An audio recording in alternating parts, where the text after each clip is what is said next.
দুর্গা মেয়ে একটি, কিন্তু তাকে ডাকার রূপ অনেক।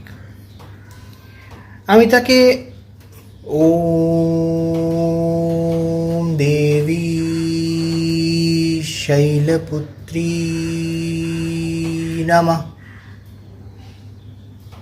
তাকে এইভাবে ডেকেও ডাকতে পারি, আবার তাকে এইভাবেও ডাকতে পারি, ওম দেবী ব্রহ্মচারিণী নমঃ,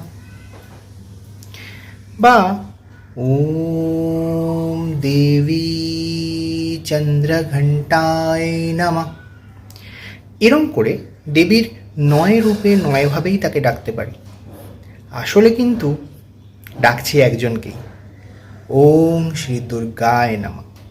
সেই যে দুর্গার এক মানুষের ভেতর অনেক রূপের একটা উপলব্ধি তৈরি করার একটা দিক আমরা যে দুর্গার নবদিকে দেখতে পাই, সেই নিয়েই দুর্গার নতুন গল্প নব্য দুর্গা আসছে সামনের রবিবার ৬ই এপ্রিল ঠিক দুপুর ১টায়। লাইক, সাবস্ক্রাইব আর শেয়ার করে রাখো। ইউটিউবে নোটিফিকেশন এলে টুক করে শুনে নিও, নিজের বন্ধুদেরও শুনিও। এরকম ক্রিয়েশন তোমরা বোধহয় আর কখনো শোনোনি। দুর্গা দুর্গা, ভালো থেকো, ভালো রেখো।